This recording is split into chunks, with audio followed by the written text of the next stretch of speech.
ఉషోదయం Telugu news ఛానల్కు స్వాగతం సుస్వాగతం.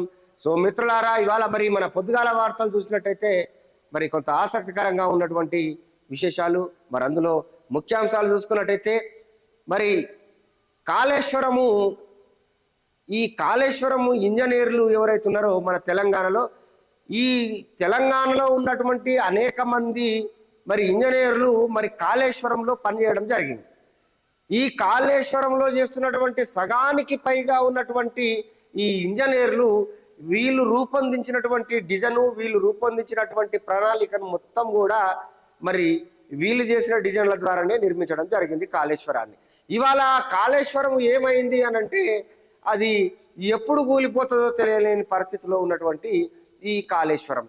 దీని మీద మరి మొన్న కృంగిపోయినటువంటి పగుళ్ళు పట్టినటువంటి మరి మనం అవన్నీ చూసిన తర్వాత మరి దీని మీద పూర్తి విచారణకు సిద్ధం కావాలని చెప్పి మరి ఇప్పుడున్నటువంటి రేవంత్ సర్కార్ అయితే మరి విచారణ చేపట్టడం కూడా జరిగింది. ఇక దీని మీద ఇప్పుడు చూసుకున్నట్టయితే ఇప్పుడు ఏమంటారు చూడు, తీగలాగితే డొంక గదిలినట్టు అయిపోయింది ఇప్పుడు ఈ కథ అంతా. చాలా విచిత్రమైనటువంటి ఇప్పుడు ఎందుకనంటే ఇప్పుడు ఇంజనీర్లు అనే వాళ్ళు చాలా సుదీర్ఘమైనటువంటి ఆలోచనలతో వాళ్ళు డిజైన్ చేస్తున్నటువంటి పరిస్థితి.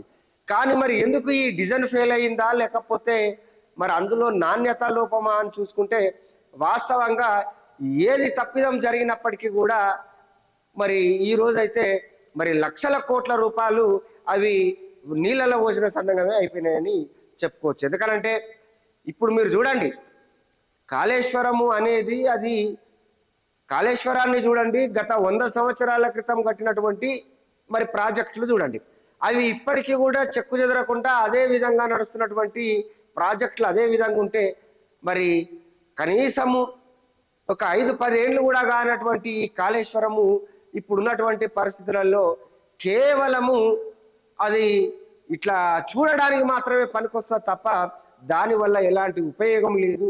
మరి ఇన్ని లక్షల కోట్ల రూపాయలు ఇవాళ బూడిదలో పోసిన చందమే అని కూడా ఇవాళ తేలిపోయేటువంటి పరిస్థితి. ఎందుకంటే విచారణ చేపట్టిన తర్వాత కొన్ని చాలా వాస్తవమైనటువంటి కొన్ని సంఘటనలు చూస్తే మనకు కూడా చాలా ఆశ్చర్యం వేస్తున్నటువంటి పరిస్థితి. ఎందుకనంటే ఇవాళ మీరు చూస్తుండొచ్చు, ఎక్కడ చూసినా కానీ కూడా ఈ అవినీతి అనేది మొన్న మరి హైడ్రాలో చూసుకున్నట్టయితే ఆ హైడ్రా కూల్చివేతలప్పుడు కూడా అనేక మంది అధికారులు మరి చెరువులను, కుంటలను, నాలాలను ఈ విధంగా అంత అక్రమ కట్టడాలకు పర్మిషన్లు ఇచ్చి వీళ్ళే ఒక దొంగ సర్వే నెంబర్లు సృష్టించి మరి అమ్మడం జరిగినటువంటి పరిస్థితుల్లో మరి వాళ్ళు ఇవాళ కోర్టుకు ఆ తర్వాత జైలుకు వెళ్ళినటువంటి పరిస్థితి మనం చూసినాం. ఇవాళ కాళేశ్వరం కూడా అదే పరిస్థితి అయిపోయింది ఇప్పుడు. కానీ ఒక చిక్కు ప్రశ్న అయితే వచ్చింది. ఇప్పుడు ఈ చిక్కు ప్రశ్న ఏంటంటే ఇప్పుడు మరి హైడ్రాలో ఉన్నటువంటి అధికారులను, ఎవరైతే అవినీతి చేసినటువంటి అధికారులను వాళ్ళని ఇవాళ మీరు చట్టపరమైనటువంటి చర్యలు తీసుకొని వాళ్ళని మీరు ఇవాళ జైలుకు పంపిర్రు. మరి వీళ్ళ పరిస్థితి ఏంది? వీళ్ళు ఇంజనీర్లు దాదాపుగా మన తెలంగాణలో ఉన్నటువంటి సగం మంది ఇంజనీర్లు మరి కాళేశ్వరానికి పనిచేసిర్రు. ఇప్పుడు వీళ్ళని కనుక జైల్లో పెడితే మరి వీళ్ళ మీద కనుక చర్యలు తీసుకుంటే అసలు డిపార్ట్మెంట్ అనేది ఉండలేని పరిస్థితిలో ఉంది. ఇప్పుడు చాలా విచిత్రమైందంటే అసలు ఇంజనీరింగ్ సంస్థ అనేది కనీసం ప్రభుత్వంలో ఉండలేనటువంటి పరిస్థితి ఇవాళ ఉన్నటువంటి పరిస్థితి. ఇవన్నీ ప్రభుత్వం చెప్తున్నటువంటి లెక్కలు. ఇప్పుడు పరిస్థితి ఎంత ఘోరంగా తయారైందనంటే చూడండి, అవినీతి చిట్టా అనేది మరి ఇప్పుడు మాకు తెలియదు అది ఎవరు చేసిర్రో అనేమో మరి జస్టిస్ గారికి ఇంజనీర్లు చెప్తున్నారు. మరి ఎవరిది పాపము, నాకు పూర్తి ప్రణాళిక ఇవ్వాలి, దాని యొక్క అసలు ఏంది దీని యొక్క రచన అనేది చెప్పేమో ఆయన చెప్తున్నాడు. అంటే ఇవాళ అవినీతి జరిగింది అనేది మాత్రమే తేలింది తప్ప ఎంత మేరకు వాస్తవంగా మెటీరియల్ ఏమేమి వాడిర్రు, సీకు, సిమెంటు, ఇసుక ఎంత వాడినరు, మరి ఏ మోటార్లు పెట్టిండ్రు, ఎంత కరెంటు పెట్టిండ్రు అంటే దీనిలో అంచనా వేయడంలో పూర్తి స్థాయిలో కూడా విఫలమయ్యారనే చెప్పాలి. ఇక ముఖ్యంగా చెప్పాలంటే అవినీతిగా జరగాలంటే ఏం చేస్తారనండి, నాసి రకమైనటువంటి సిమెంటు, ఇసుక, తర్వాత స్టీలు, ఇవే కదా ముఖ్యంగా. ఇవాళ ఇవన్నీ కూడా నాణ్యత లోపించడం వల్లనే కదా. ఇప్పుడు నాణ్యత లోపించింది అనేది మాట మనం ఎందుకు అంటున్నామనంటే మీరు చూడండి, నాగార్జున సాగర్ చూడండి, ఇంకా చాలా ప్రాజెక్టులు ఉన్నాయి మన తెలంగాణలో. అవి ఎప్పుడు కట్టిరు, ఎన్నేళ్ల కింద కట్టిరు? ఇవాళ నువ్వు కట్టి ఎన్నేళ్ళు అవుతుంది? నువ్వు గొప్పలు చెప్పినావు, నా పేరు గిన్నిస్ బుక్ల రికార్డులా ఉండాలని చెప్పింది గత ప్రభుత్వం అయితే. మరి ఇప్పుడు గిన్నిస్ బుక్ రికార్డులు ఎక్కియాలనా, లేకుంటే అవినీతి రికార్డు బుక్లు ఎక్కియాలనా? ఇక మీరే చెప్పాలి. చూడండి, మీరు పెద్ద పెద్ద బాహుబలి మోటార్లు పెట్టి అవి కూడా మునిగేపాయే. దానికి కూడా ఒక ప్రణాళిక అనేది రచించకపోతురి. అంటే ఈ విధంగా ఇవాళ ధనిక రాష్ట్రాన్ని పూర్తిగా అప్పుల రాష్ట్రం చేసినటువంటి ఘనత గత ప్రభుత్వానిది అని చెప్పొచ్చు. ఇక మరో వార్తల్లోకి వెళ్ళిపోతే, మరి నిన్న మొన్నటి దాకా హైడ్రా పేరుతోని కూల్చివేతలు, విపరీతంగా కూల్చివేతలు చేసినటువంటి సర్కారు, అందులో ఒక సామాన్యమైనటువంటి ప్రజల నుంచి పేద ప్రజలు కూడా ఉన్నటువంటి మాట వాస్తవం. ఇక అది మరొక ముందే మళ్ళీ ఇప్పుడు మూసీ ఆపరేషన్ పేరిట, ఈ సుందరీకరణ పేరిట, నిన్న కూడా మనం చెప్పుకున్న ఈ విషయాన్ని, ఈ సుందరీకరణ పేరిట ఇప్పుడు మూసి, మరి ఆ వెంట ఉన్నటువంటి ఇరువైపులా ఉన్నటువంటి అనేక మంది, కొన్ని వేల మంది మరి నిరుపేదలు బతుకుతున్నటువంటి వాళ్ళు, ఈ నిరుపేదలను పూర్తిగా అక్కడి నుంచి ఖాళీ చేయించేసి, మరి ఈ మూసీని మేము ఒక సుందరీకరణ చేస్తామని చెప్పేసి దాని మీద నిన్న అధికారులు వెళ్ళి మరి వాళ్ళని ఇండ్లు ఖాళీ చేయాలని చెప్పి ఒక మార్కింగ్ పెట్టడంతో అక్కడ ఉన్నటువంటి అనేక మంది ప్రజలు కూడా ఇవాళ ఆందోళన చేస్తున్నటువంటి పరిస్థితి. ఇక్కడ హైడ్రా కూల్చివేతలు, మరి ఇక్కడ మూసి పక్కన ఉన్నటువంటి అనేక పేదల కుటుంబాలు, అందులో ఎస్సీ ఎస్టీ బీసీ మైనార్టీలే ఉన్నారు. దాని వెంట ఉండేటోళ్ళు ఎవరు ఉంటారండి? మూసి పక్కన ఉండేటోళ్ళు. అట్లనే దోమలు ఉంటాయి, అట్లనే ఈగలు ఉంటాయి, రకరకాల వ్యాధులు కూడా వస్తారు. అయినా కానీ కూడా వాళ్ళు ఏం చేస్తారంటే, మరి ఎక్కడ కట్టుకోవడానికి స్తోమత లేదు కాబట్టి ఏదో మరి పూట గడవాలి, ఏదో ఒకటి మన కాలం గడవాలి అనే ఉద్దేశంతో వాళ్ళు అక్కడ కట్టుకోవడం జరిగింది. దాని ప్రకారమే మరి ప్రభుత్వం కూడా గతంలోనే వీళ్ళకు మంజూరు చేయడం జరిగింది. వాళ్ళకు వాటర్ ఫెసిలిటీస్తో పాటు డ్రైనేజ్ వ్యవస్థ, అదేవిధంగా విద్యుత్, ఇవన్నీ కూడా మరి ప్రభుత్వమే ఇచ్చినటువంటి పరిస్థితి. ఇప్పుడు వాళ్ళు ఇండ్లు కట్టుకొని ఇంతో అంతా మరి కొంత జీవనం సాగిస్తున్నటువంటి పరిస్థితుల్లో మళ్ళీ ఇప్పుడు ఈ యొక్క సుందరీకరణ, మూసీ సుందరీకరణ పేరుతోని ఇవాళ ఒక ఆపరేషన్ అనేది మరి ప్రభుత్వం చేపట్టినటువంటి పరిస్థితి. ఇవాళ చాలామంది కోరుకుంటున్నది కూడా ఏమనంటే, అంటే ఈ సర్కారుకు కేవలం కూడా కూల్చివేతలు తప్ప అభివృద్ధి మీద అసలు ఏమాత్రం ధ్యాస లేదా అని అడుగుతున్నటువంటి ప్రశ్న. మీరు చూడండి, హైడ్రా అయితేనేమి, ఇవాళ వీళ్ళను వీళ్ళు నువ్వు చేస్తున్నటువంటి పని ఏంది బాబు? ఈ మూసీని ఇప్పుడు ఈ అభివృద్ధి చేయకపోతే నష్టం జరిగేది ఏమున్నది? ఈ మూసీని ఇప్పుడు అంత అందమైన, అంటే పేదలను ఇబ్బందులు పెట్టుకుంటా, పేదల కడుపు కొట్టుకుంటా, పేదల ఉసురు వంచుకుంటా, ఇవాళ నువ్వు సుందరీకరణ పేరుతోని మూసి మొత్తం కూడా ఆ పక్కన ఉన్నటువంటి అనేకమైన పేదల ఇండ్లను వాళ్ళందరినీ నిర్వాసితులను చేసి ఇవాళ కూల్చడానికి ఇప్పుడు రేపు వీళ్ళది కూడా బుల్డోజర్లు పెట్టి కూలగొడతారటిగా ఇండ్లన్నీ. అంటే ఈయన ఏం నేర్చుకొని వచ్చిండు? ఈయన ఏం చేస్తుండు? ఇప్పటి వరకు మీరు ఇచ్చినటువంటి 6 గ్యారంటీలలో ఎన్ని అమలు చేసిరు? ఇప్పుడు మీరు ఎలాంటి హామీలు కానీ లేకపోతే ఎలాంటి మేనిఫెస్టోలో లేనటువంటి పనులు ఇప్పుడు మీరు ఏం చేస్తారు? అంటే మీ బుర్రల ఏది చూస్తే ఆ పని చేయడం.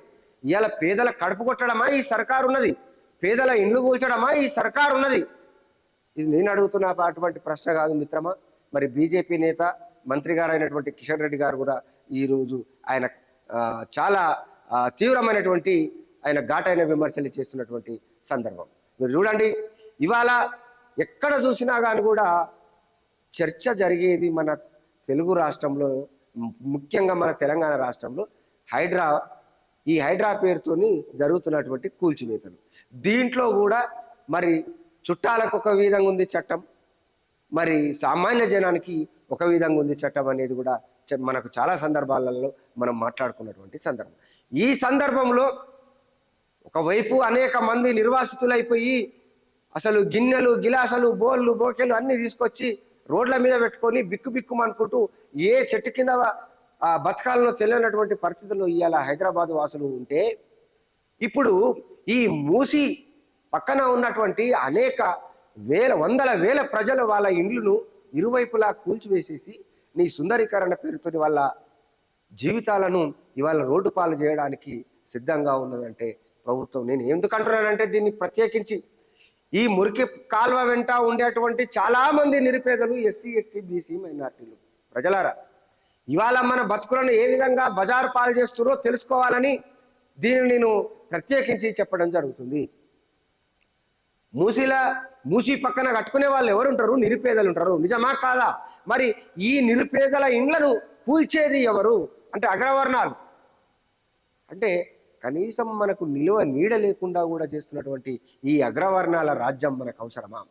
ఇక దీనిని డబ్బగొట్టుకోవడానికి కోసం మళ్ళీ అవతల ఆయన ఇంకో ప్రచారం మొదలు పెడతాడు. మా ప్రభుత్వమే కనుక ఉంటే మేము ఇట్లా చేద్దామా అని అంటాడు ఆయన. ఇగో ఇది ఈ విధమైనటువంటి నాటకం.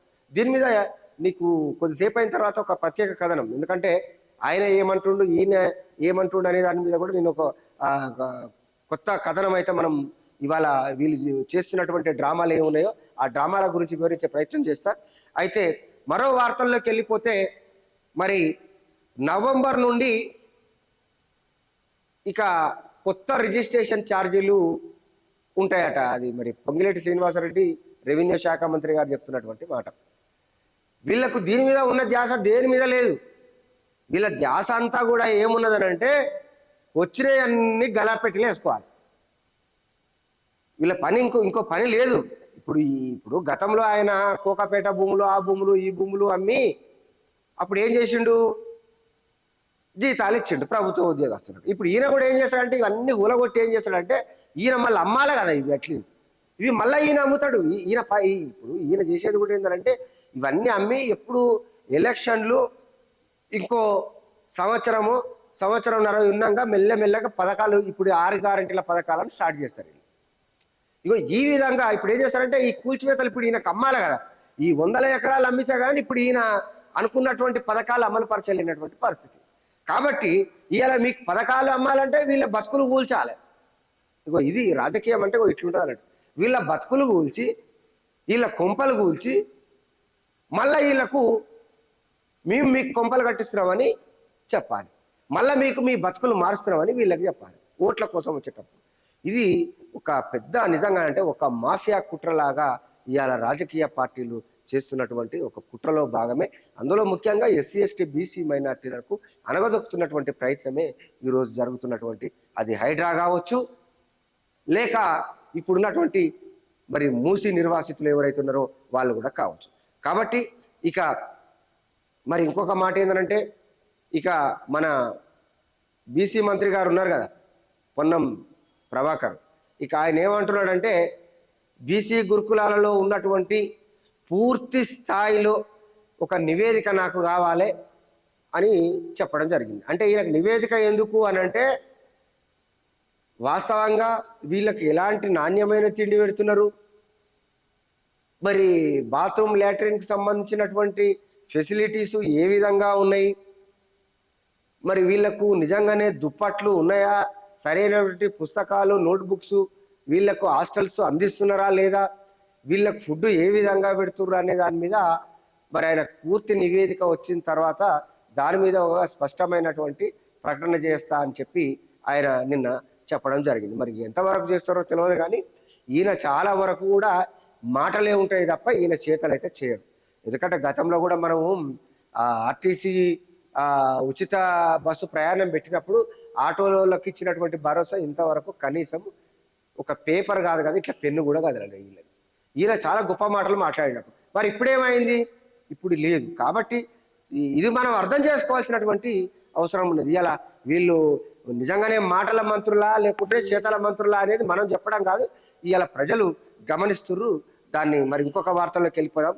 30 రోజుల్లో హెల్త్ కార్డులు ఇస్తారట. మరి ముఖ్యమంత్రి గారు చెప్తున్నారు. నిన్న క్యాన్సర్ హాస్పిటల్ ఓపెనింగ్ చేసిండు కదా, ఆ క్యాన్సర్ హాస్పిటల్ ఓపెనింగ్ కార్యక్రమానికి వెళ్ళినటువంటి మరి మన ముఖ్యమంత్రి గారు 30 రోజులలో హెల్త్ కార్డులు అంటే తెల్ల రేషన్ కార్డులు ఎవరైతే ఉంటారో వాళ్ళందరికంటే నిరుపేదలైనటువంటి వాళ్లకు మరి వీళ్ళందరికీ కూడా 30 రోజులలో మరి హెల్త్ కార్డులు ఇస్తారట. మరి హెల్త్ కార్డులు ఇస్తారు అనే మాట మరి ఇది ఎంతవరకు నిజమో చూడాలి. ఎందుకంటే గతంలో రేషన్ కార్డులు మేము వచ్చిన వెంటనే రేషన్ ఇంతవరకు దాన్ని ఊసులేదు, ఉలుకులేదు, పలుకులేదు, ఏది లేదు, అది అట్లనే ఉండిపోయింది. ఇక పేపర్లలో టీవీలలో చెప్పుకునే తప్ప అసలు ఎట్టి పరిస్థితుల్లో వాళ్ళకి ఏ మాత్రం కూడా మరి అందనటువంటి పరిస్థితి. మరి ఇక పేదలకు ఇక ఇల్లు కూల్చివేతనైతే ఊరుకోమని చెప్పి కిషన్ రెడ్డి గారు గట్టిగానే మాట్లాడినటువంటి పరిస్థితి. ఇక తెలంగాణ సాయుధ రైతాంగ పోరాట యోధురాలు మరి చాకలి ఐలమ్మ యొక్క ఆమె వర్ధంతి 129వ వర్ధంతి సభ నిన్న అనేక చోట్ల జరుపుకోవడం జరిగింది. మరి అందులో కూడా చాలా కార్యక్రమాలు ఆమె యొక్క పోరాట స్ఫూర్తిని, అదేవిధంగా ఆమె చూపినటువంటి మరి దొరల మీద ఒక పోరాటము ఆ రోజులో చేయడం అంటే ఒక మహిళగా మామూలు విషయం కాదు. ఆ మహిళ యొక్క మరి స్ఫూర్తి ఇవాళ చాలా గొప్పదనే చెప్పుకోవాలి. ఒక చాకలి ఐలమ్మ